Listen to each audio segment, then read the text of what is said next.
Funding for the production of Public Square provided by the W.K. Kellogg Foundation, working to improve the lives of vulnerable children. Our generation aren't a whole bunch of kids who are, just want to slack off and don't want to go to school. I don't like being taught how to pass a test.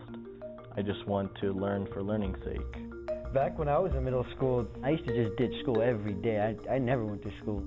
So you're my janitor. There's the broom, there's the paper towels. Clean my boards and clean my floor. And maybe I'll give you a passing grade. There's like 30, 40 kids in one class. Like, that's way too many.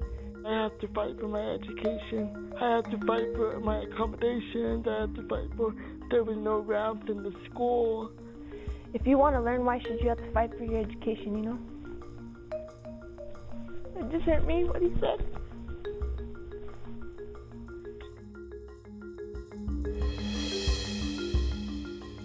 Welcome to Public Square, where civic dialogue takes center stage, where real people come together with leaders to discuss and help solve important community issues. Much is being said about the dropout crisis in our state, yet rarely do we hear from the teens who are facing enormous challenges to stay in school. In this program, we have a heart-to-heart conversation with teens about why they decide to leave high school without graduating and what we can do to help more of them get a diploma. We've invited 12 young people to share their stories with us. They are surprising, heartbreaking, and inspiring.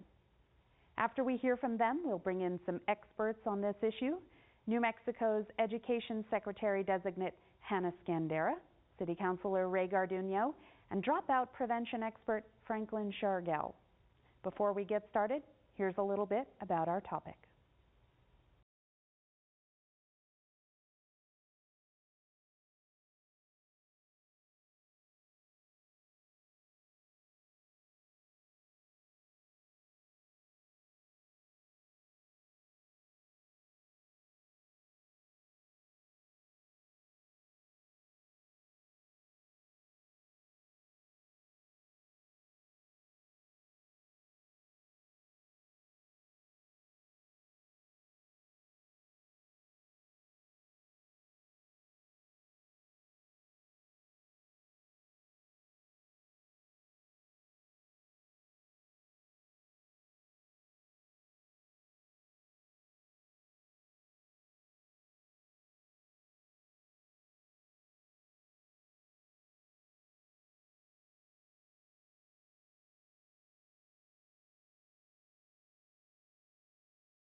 When I dropped out of school, I didn't really pay attention to what I was, I didn't think about what I was doing. I just went with it. I didn't see the importance of what school really is.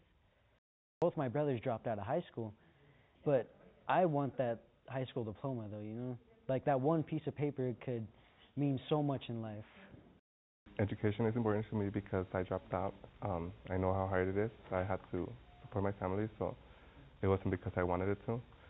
But it's very hard getting through life without an education and making a good living, a decent living. Young people's voice are very important to this discussion because we are the future, and we are living in this dropout crisis right now. The dropout rate is increasing tremendously in the state of New Mexico and on a macro level as a nation. And it's something that needs to be addressed. We want to find the direct causes of that. We want to find the causes as far as improving it for the future because, as President Obama said, we're trying to regain the future. The higher people need to see that what we go through and just ask us and not just think that it's all about them and what they know. They need to know what we know and what we go through. I think we can fix it. I think there's a lot of hope in our generation right now. And I mean, you see like all of these students here today that obviously want to make a change. I mean, we're not too far gone. I really think it can be fixed. That's why I'm here today. I think it's going to take us to do it. I think it's our generation. I mean, we inherited this problem, and I think it is up to us to make a difference. And even though we are not the cause of the problem, we have to be the solution.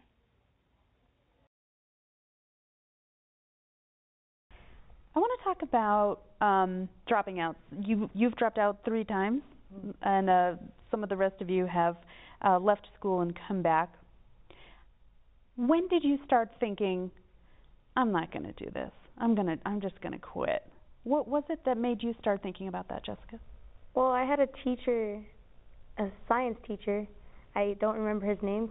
I mean, he made the biggest impact on my life. He told me, I missed a few days in a row because I was ditching, you know, being a teenager. And I came back to his class, and he's like, well, you're not going to pass my class anyway. So you're my janitor. There's the broom, there's the paper towels. Clean my boards and clean my floor. And maybe I'll give you a passing grade. And that was just like, ow, I'm trying. I'm actually here to learn, and you're not going to teach me? I mean, yeah, I might have messed up, but it's like I actually wanted to learn, and he's just like, no, you're not going to pass. Don't even bother doing the work. Put the notebook down. Go pick up that broom. And it made me feel like so low and like garbage. Like I was not going to pass the class. I was never going to amount to anything. So I was just like, whatever. I won't do it. I'm not going to show up. I'm just going to drop out. And every day my mom or my dad dropped me off, I would just walk right off campus and hide in a ditch until 3 o'clock, and then they'd come back to pick me up, and I'd walk back to like if I just was going to the buses. And it was hard, but it was easier than the failure that he was setting me up for. For me, I just decided that I wasn't sure whether or not I wanted to go to college or join the service, and I just wasn't ready to make that decision, or even if I went to college, I didn't know what exactly I would want to study. And so I decided that I would just pursue something and do something that I had always wanted to do, because I had read somewhere, you know, someone asked me, what would you do if, you know, money or time or nothing was a factor, like if you could do anything? And so I chose what I was going to do, and that was travel, and so I'm just working to get towards that so that I can discover the things that I love and explore. Ashley, when did you start thinking about it? I started thinking about dropping out when I was in the 4th grade. I had this really terrible teacher. She would be putting us down constantly in class, and it got me to the point of where I got myself kicked out of that school to get moved on to another one. Middle school, I pretty much just blew off. I took it as a joke. When I went to West Mesa, I enjoyed it because, you know, fun atmosphere, you know? It wasn't really a nice learning atmosphere, but it was a fun atmosphere. And then I go to RFK, and at the time I was on probation, and when I found out I was off probation, about 3 days later I found out I was pregnant, and I dropped out. Devontae, have you thought about it? In my situation, education is kind of mounted to where if you don't have an education, you might as well start working at McDonald's. So in my family, or as a moral value in my family, it's always been taught that if you don't go to school, you're not going to get the best quality of life. I remember one time, 4th grade, I didn't do my homework. So my mom gives me, in like a similar situation, my mom gave me a rake and said, you better start raking away, because this is the only job that you're going to be able to have. And from there, after about 5 minutes of raking, given that I'm an indoors person, I'm like, oh my God, where's my math homework? Where's my calculator? So just little things like that, encourage you, and seeing where your future can eventually lead to. Those are the type of factors that play. What product will you become if you reject yourself? And in this case, I'll say deprive yourself. If you're depriving yourself, that means to cut resources from you, and education is the best resource at this time, given that you almost need a college degree to work at McDonald's. My family is very similar to Devontae's. My parents were actually divorced, and my dad's side, they're all engineers, and they're very much like that. Education is power. You have to go to high school, you have to get good grades, you have to go to college. But then my mom's side is much more liberal, where she just feels like you should follow your passion and do what you love and stuff like that. And so for me, of course, my dad's side is maybe, a little surprised at the actions I'm taking by not immediately going to college, but I feel like there's more to education than just facts. Back when I was in middle school, I used to just ditch school every day. I never went to school. And my parents, what they usually just said was, if you're going to continue this, Nick, we're going to send you off to go somewhere else, because you're just a big burden on us. Like, we don't want you to be weighing our family down just for your little problems.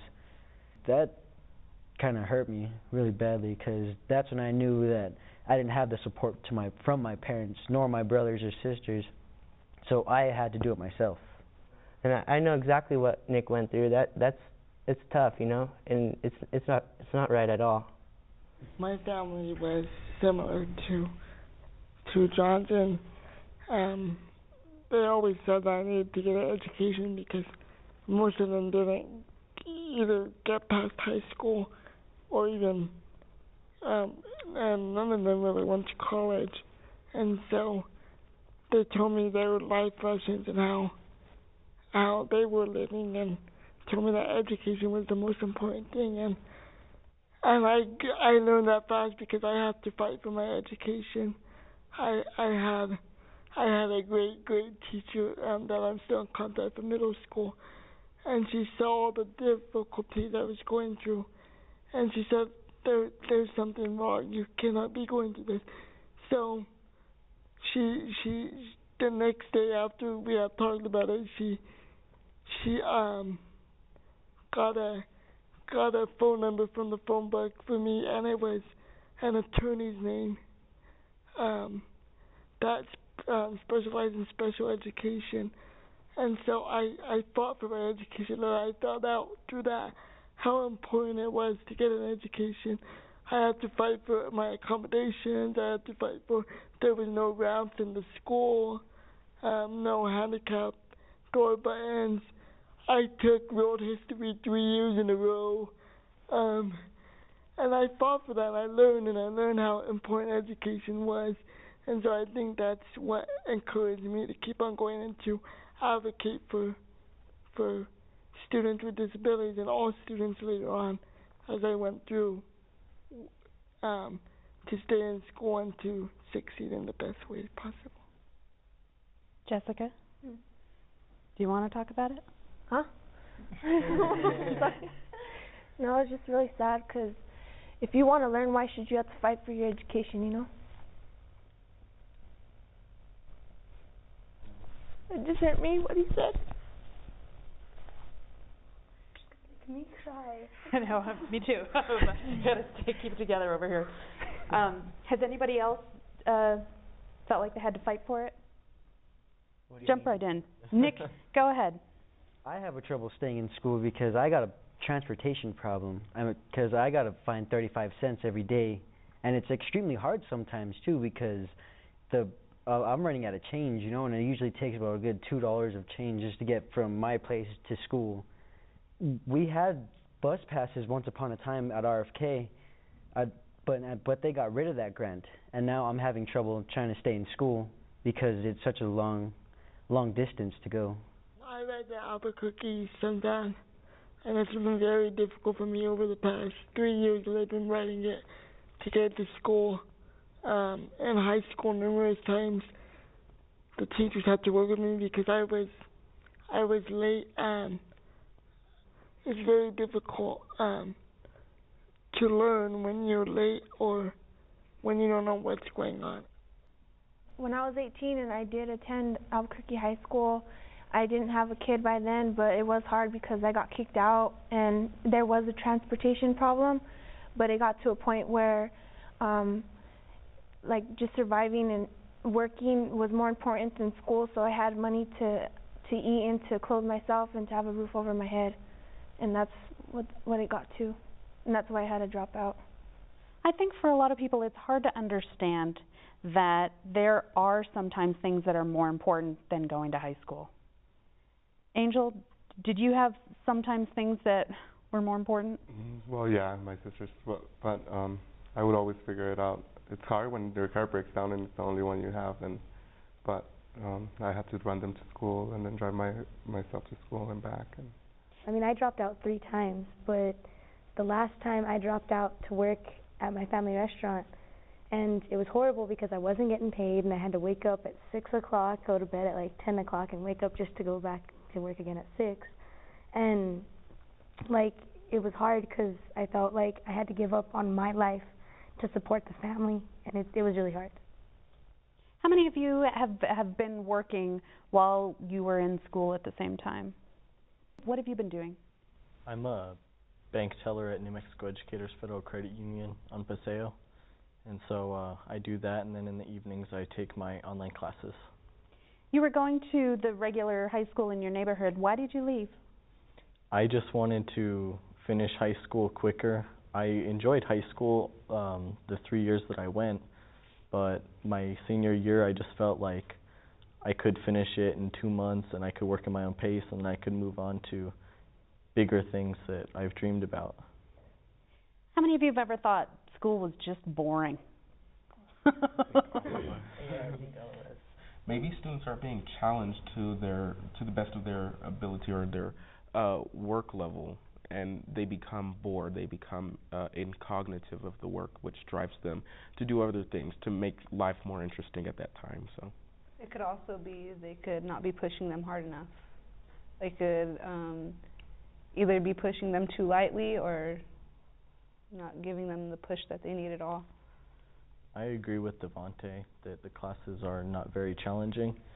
It seems like most of it's just busy work and it's, you know, too much reinforcement that I don't need, and so my junior year sometimes I would skip class too because it wasn't a big deal. I would miss the class, I would skip homeworks because then I would just do well on the test and it would balance out. What would you like to learn? I mean, if you could reorganize it completely, what would you want to be learning in school? I think they should reorganize like what we want to do later on in our life, like a career-based learning instead of just, you know, math, science, and all that. Like, what if the career we want doesn't involve science? You know, just focus more on our career so we could get ahead, and maybe people will finish school, you know. I was born in Indianapolis, and recently I took a trip over there to see the family that I have over there, and the school system they have over there I thought was really interesting due to the fact that they have specific schools for specific careers. For example, let's say you're in middle school and they discover you want to be a lawyer. There's a specific school for you to study, like in that base, to get you to be a lawyer. Or like if you want to be a vet, it'll get you to that spot specifically. That's what I thought was interesting. Like, I agree with that too. The high school I went to, the Media Arts Collaborative Charter School in Max, it was project-based learning. I remember doing a project on a book we were reading in English and making a video about it. To stay engaged and to stay organized, and I think a lot more kids wanted to come to school because got a reason. How many of you already know what you want to do as a career? Wow. Well, let's hear. What do you want to do? I would love to be a music teacher because I was influenced the most by my orchestra teacher, who later on became my mentor through RFK's mentorship program. And it just like opened my mind and my eyes to see the world for what it really is, because she got me involved with the Southwest Organizing Project, and she just told me, like, she always said that music equals life or whatever, and it's true, because of my music, it keeps me like on beat, you know, just so I can stay on beat with my music. And it's just like I would love to have that bond with another student so they can share that on to another student and pass that on to another student, and it's just like a cycle. Jessica, what do you want to do? I want to be an interior designer. So what would you like to learn in school to help you do that? Well, now that I found ACE, they do architecture and they teach us all the stuff, and that's how we graduated, and it was based on what we wanted to do, and they help us get internships and get us in there, and then we would learn what we needed to learn. Claudia, you're only a sophomore. Do you know what you want to do? Yeah, I want to be an RN. A nurse. Ah. Daniel, did you say you knew? Yeah, I either want to join the service or be a APD officer. Just something that interested me the most. So what do you feel like you're getting out of high school now that's going to help you do that? Getting to know people, talking to people, communication, you know, helping people with their problems. Is there a way that high school could do that better?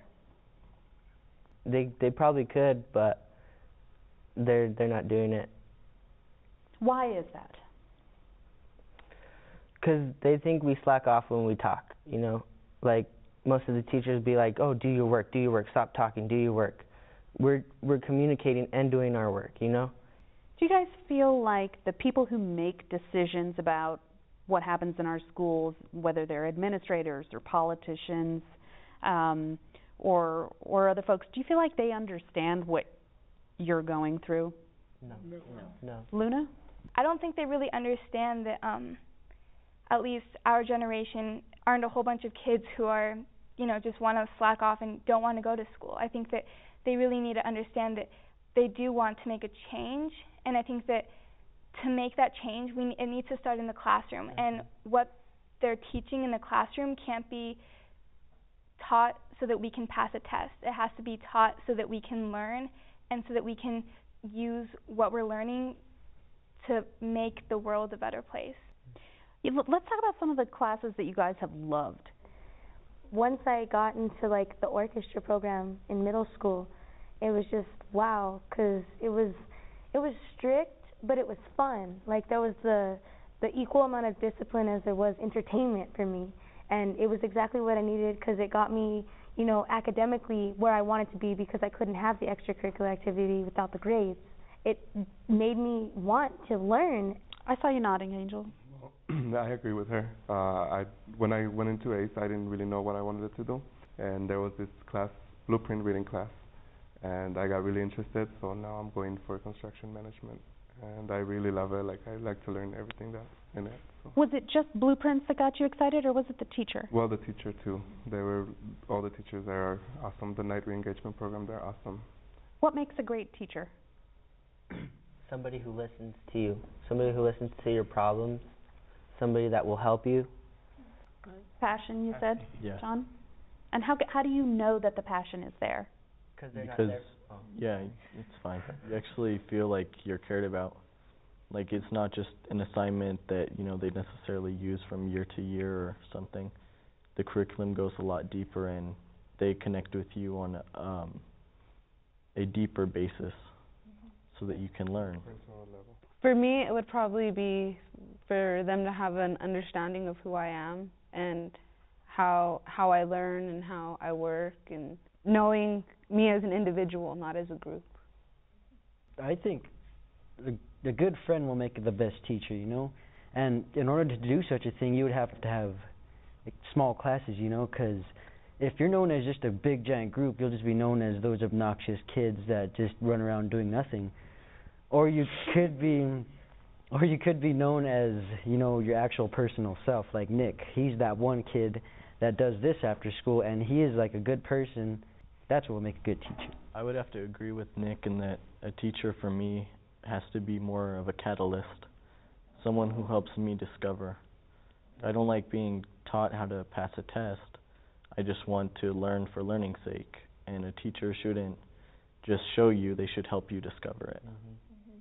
If your teachers interact with you, if your teacher's like a friend to you, and you can get trust to them, I mean, it's a lot easier for you like to learn stuff, because then you're like, oh, I like their class. I'm going to go to their class because they're my friend and I like how they're teaching.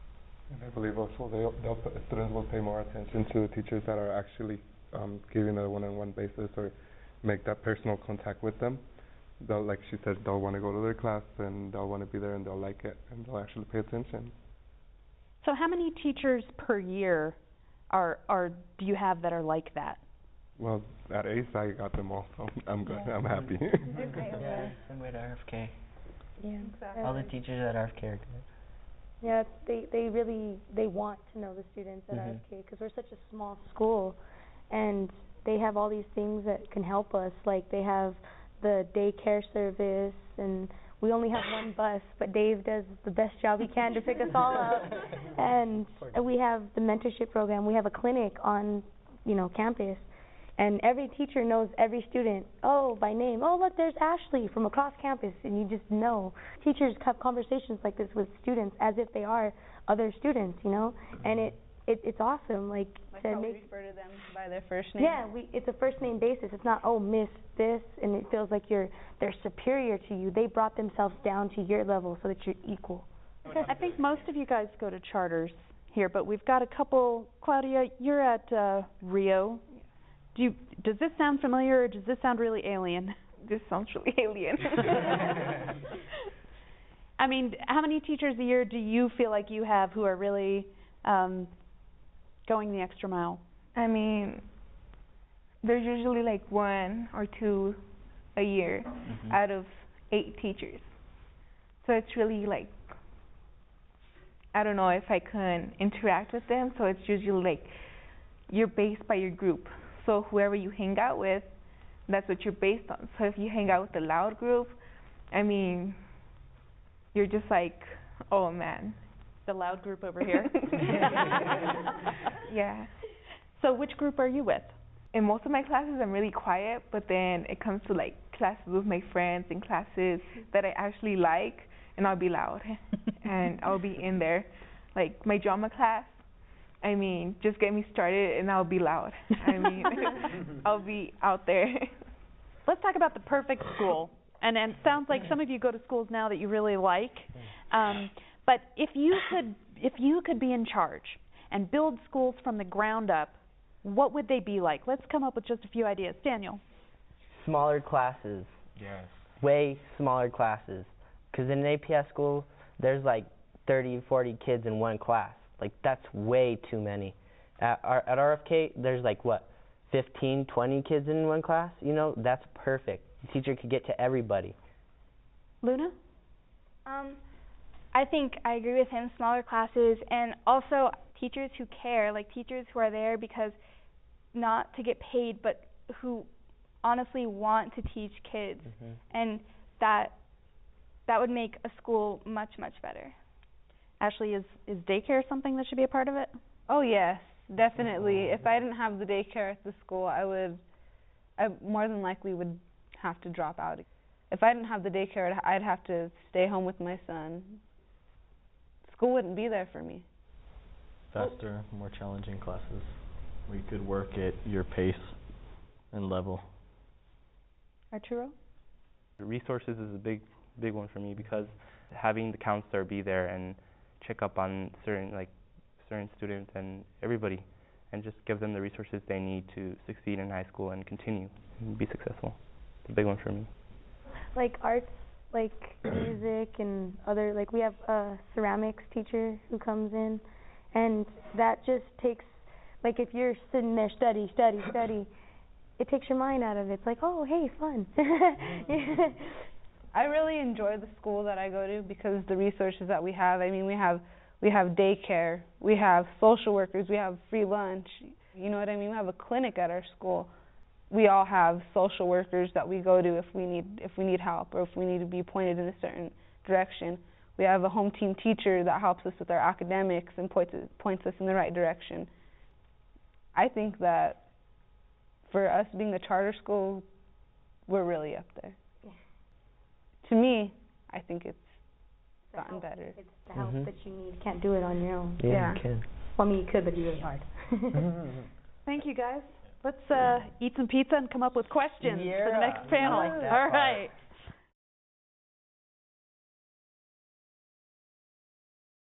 Now let's see what questions the teens want to ask of the experts.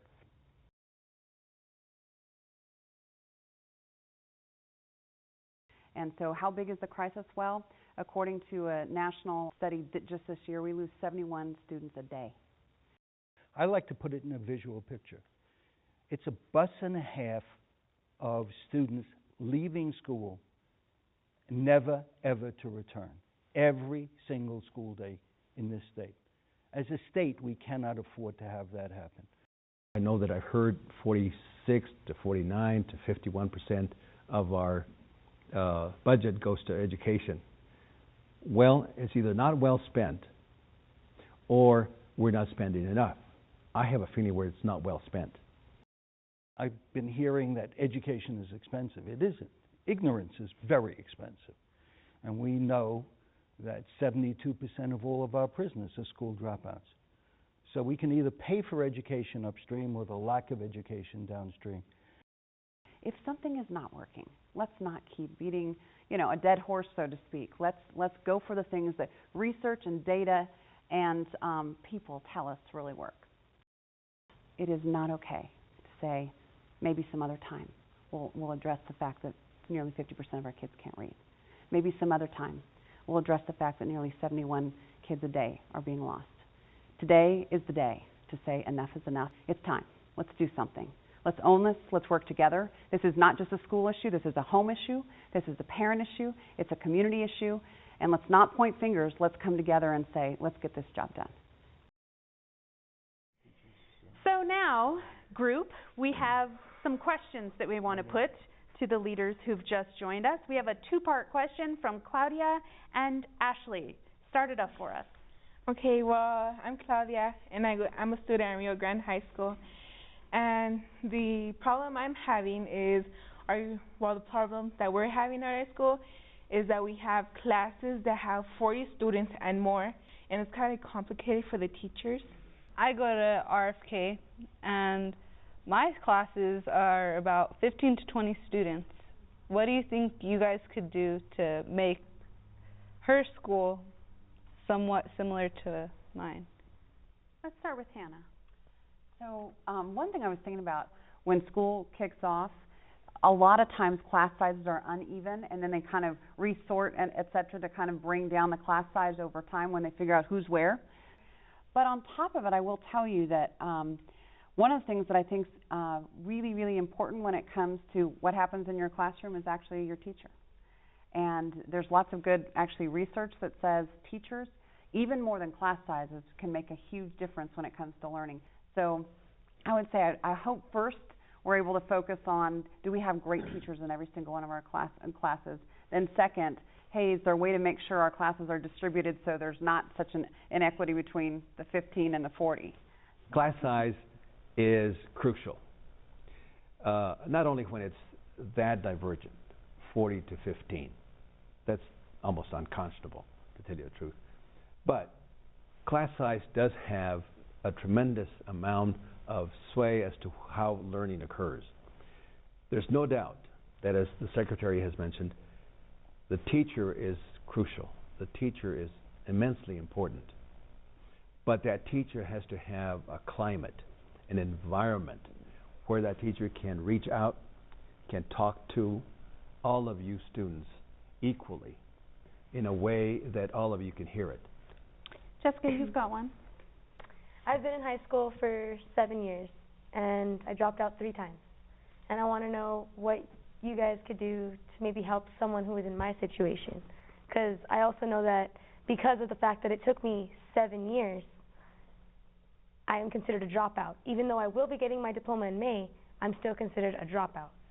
And I don't think I'm the only student that's ever gone through this, and I want to know what you guys could do to help. Franklin, is this something you've looked at? There are a number of things that can be done to address the problem of kids like you who are dropping out. One, I think there needs to be what I call a third ear in schools. In New York City, we had what was called a coordinated student activities. Counselors are overwhelmed. Caseloads of counselors are like 1 to 400, but a COSA was someone who simply listened to kids who had problems and attempted to adjust and address those problems. Do we have the resources to do that in every school?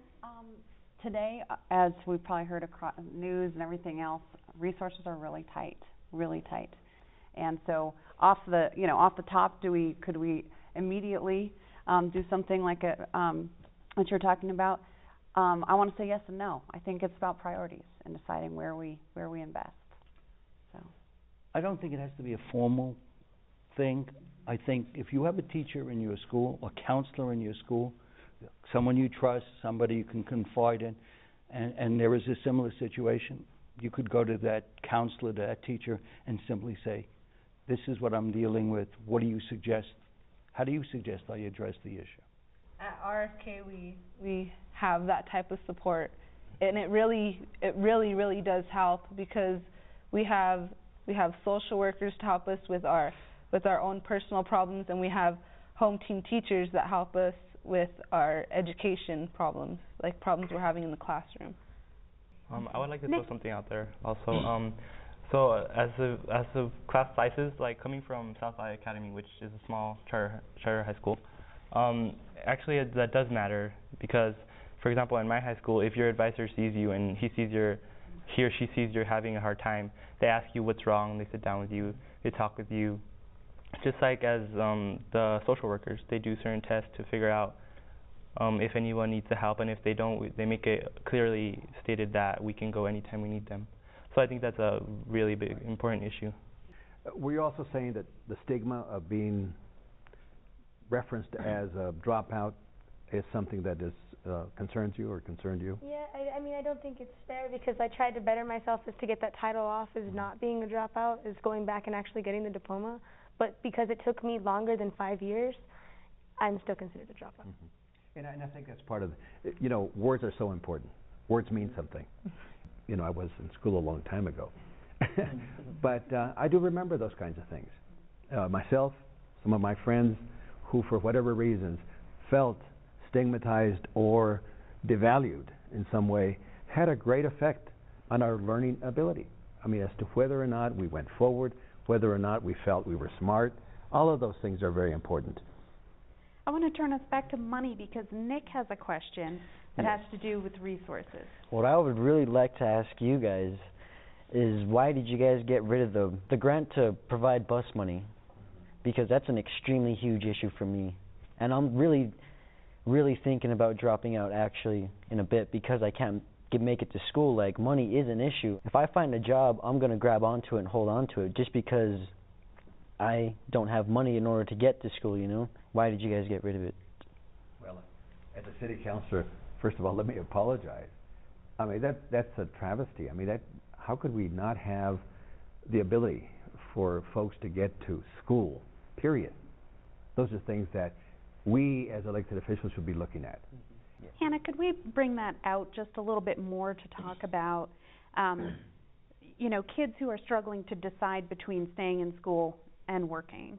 I do think it's a really strong. I know I worked all the way through high school, and finding a way to do that and go to school is hard. It is, but sometimes necessary to make it work, so to speak. But when it comes to staying in school, the returns later, and not that much later, are so amazing when it comes to being able to make more money. And I think I was reading the other day that if you get your high school diploma, on average, you'll make $10,000 more a year. It is a big deal. I know it's hard, but it's worth fighting for. So keep it up. Go ahead. I basically had to drop out to take care of my family, and it was very hard going back to school too. So what I wanted to know, what can you guys bring into the regular public schools that is not a charter school, just a regular public school for students like me that had to drop out and that are trying to get back to school. I will tell you, I was just talking with a teacher. Bernalillo High School has it's a credit recovery kind of program that you can do online, and they're seeing students come in that wouldn't be able to because they did need to work, or they were behind and they wanted to graduate, and do a program like this online to kind of close that up. I think looking at different ways, alternative ways. Why have we not changed to think of these unique ways that are more innovative to ensure that we can have access to the education we need? Yeah, because it's very hard for somebody to choose between, like you said, a lot of people have to choose between their job and their school, and that's what happened to me. Like, for example, I worked for McDonald's for 6 years, and I was a manager there for 5 of the 6 years that I worked. And they basically made me choose either school or there because of the schedule-wise. Yeah. And it's very hard trying to choose something and, and it doesn't work out, or you struggle a lot. And that's why I'm asking you guys to do something in the regular public schools for students like me that had to. It's not, a lot of people think because you're a dropped out, you didn't want to do good, or you were just lazy, or you were on drugs, or something like that. And it's not always that. Sometimes it's family problems. It's that you have to support yourself. Like what else is out there, Franklin? Ms. Scandera has correctly identified. There are lots of, not only virtual schools, like the virtual school in Florida is just an unbelievable process, but we're not using technology the way, it's like using our brain. According to scientists, we're only using 10% of our brain. There's the Khan Academy, Khan Academy, where you can pick up lessons in 15 minutes. Mr. Khan has put 1,800 lessons onto the web, and so you can access. And the best part of it is best parts. One, it's free, and the second thing, it's 15 minutes. And so it does. So you can go to the Khan Academy. iTunes University has a separate section. I just saw this morning there are 380,000 lectures at the iTunes University, divided into 20 categories. You can pick up a lot of learning. You do not have to go to school. As Ray said before, we're seniors. We lived in a generation where we had to go to school. Today's generation, school can come to you, and we need to take advantage of that. John, this is kind of hitting you where you're at. What's your question? My question for all of you was why accelerated learning programs end in high school when students are most prone to drop out or take alternative paths because they're bored, because they're not challenged? Great question. They shouldn't. I mean, I'm a huge fan of any kind of in fact, the program I'm talking about at Bernalillo High School is somewhat of an accelerated learning program, and I think we need more of them. And we need to figure out even that, and I'm not sure we're totally here, but I think when we think about dual credit and dual enrollment and things like that, how do we begin to not only find effective ways to be online and innovative with technology, but then also getting the double credit when you can be going to high school and college at the same time, or transitioning earlier before, what if you're done by your junior year, or what if you go back and you finish so you can transition as quickly as possible. I firmly believe. And in fact, I've talked to a lot of folks. What about when you're in a really rural area and you don't have access to an AP teacher? You don't have access to even maybe a great chemistry teacher. Then we've got to provide those options to every student in this state. And I think one of the only ways we do it is through things like online learning. So I was referencing more like the gifted programs in the elementary schools and stuff, but dual credit too. Because otherwise the classes, it's just like, I miss the social aspect of high school, but I just want to be finished, and I know working at my own pace, I can finish that much quicker and move on to other things. I think you're absolutely right. One of the things that we're missing, or we at least don't pay close enough attention to, and that is the pace at which people learn. You folks talked about that. And there's different ways and, things that people can learn easily or takes longer.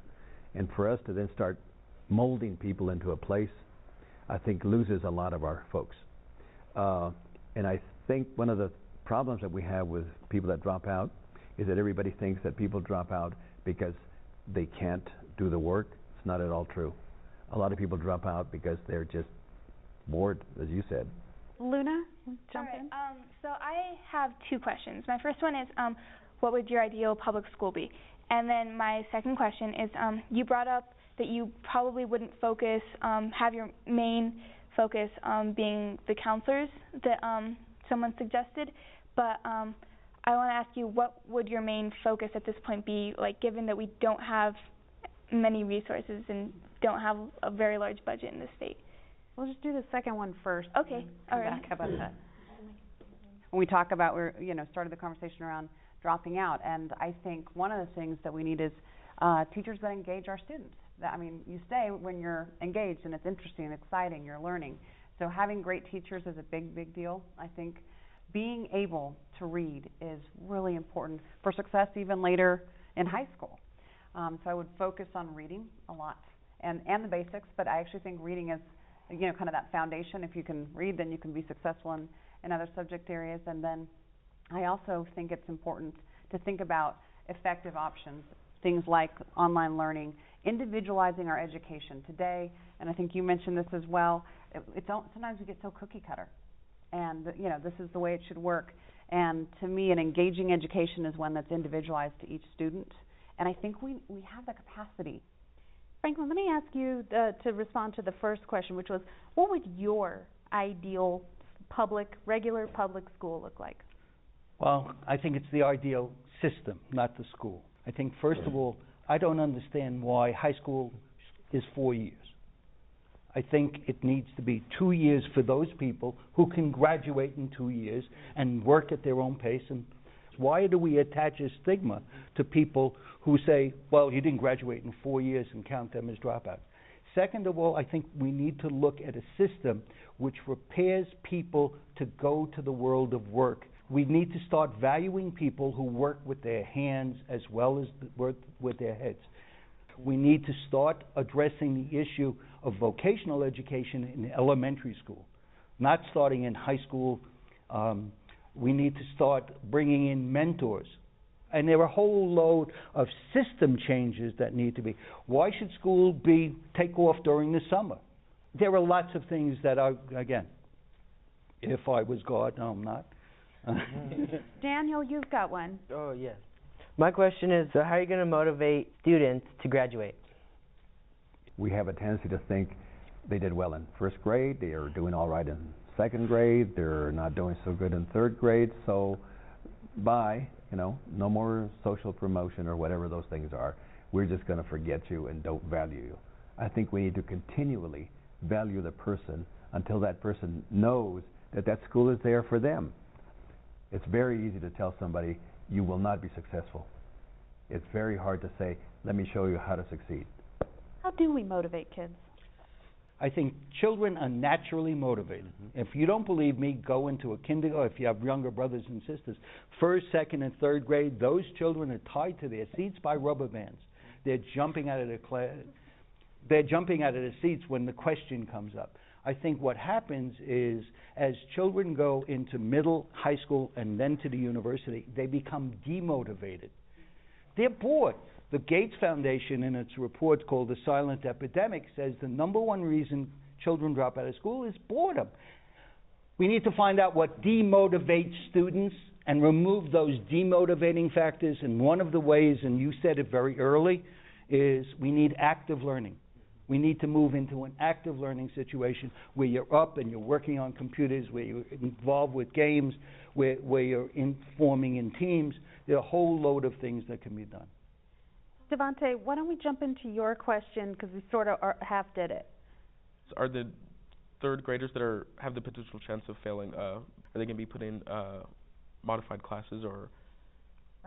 Great question. The idea is hopefully that we're not holding kids back, but we're actually sending a signal saying, hey, we care. This is kind of the last straw, because kindergarten, first, second, and third grade, kids are learning how to read. After that, you're reading to learn: social studies, history, art, science. And so it's a really pivotal grade. You don't just hold a student back. There's a lot of actually research that says holding a student back without doing something different is not good. So it requires in the bill that we actually do something different if we do need to hold a student back.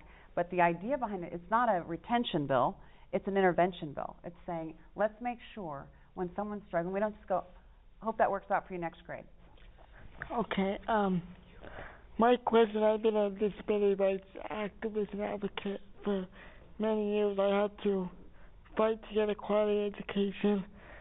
In middle school, I took world history 3 times for 3 years because that's the only special ed class they have for special ed students.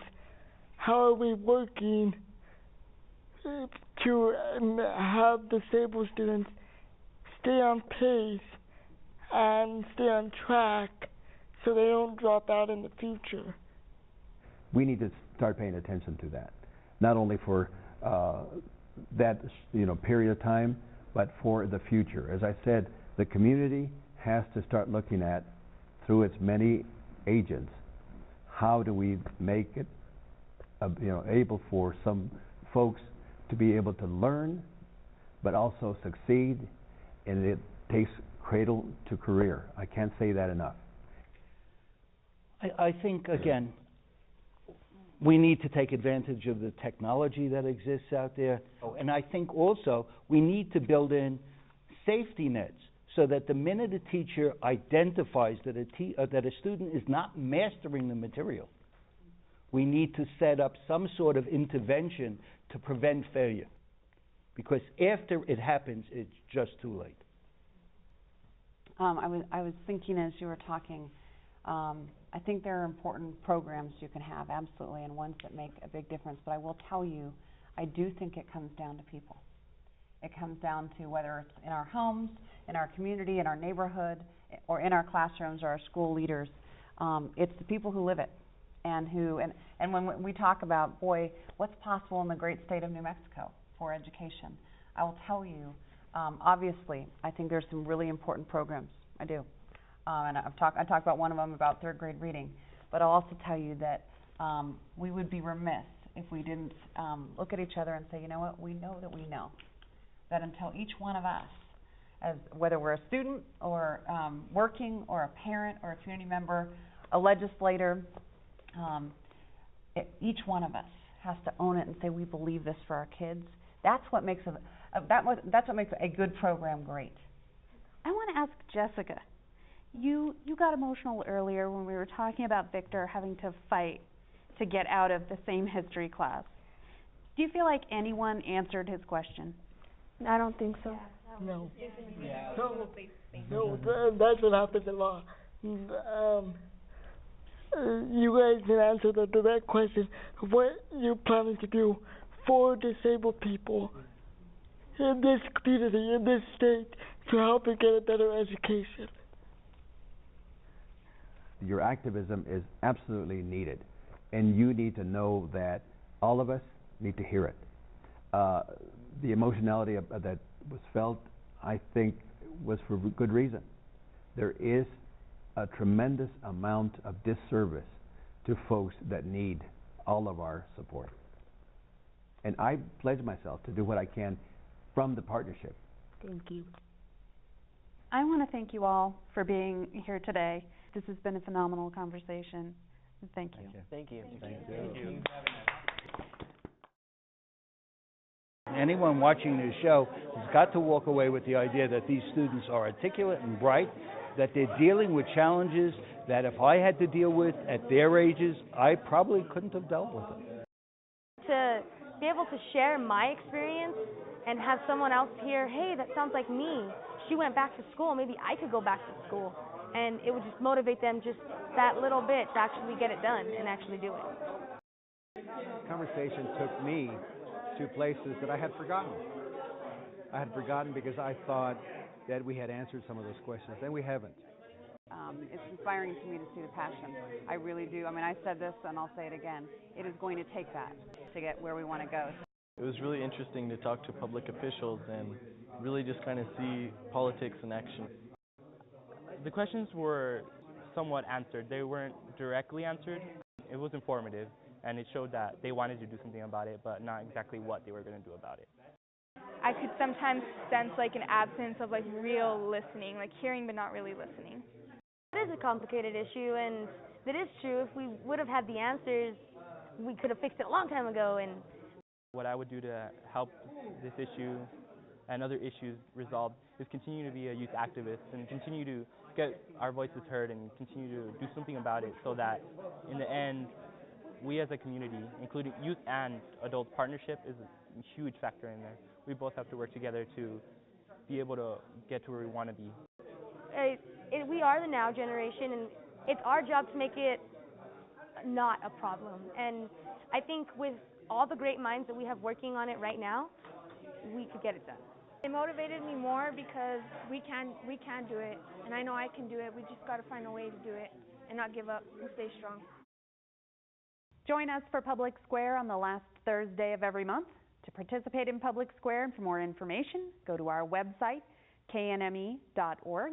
Here you can give us feedback or suggest topics. Also look for us on Facebook and Twitter. Thank you for watching.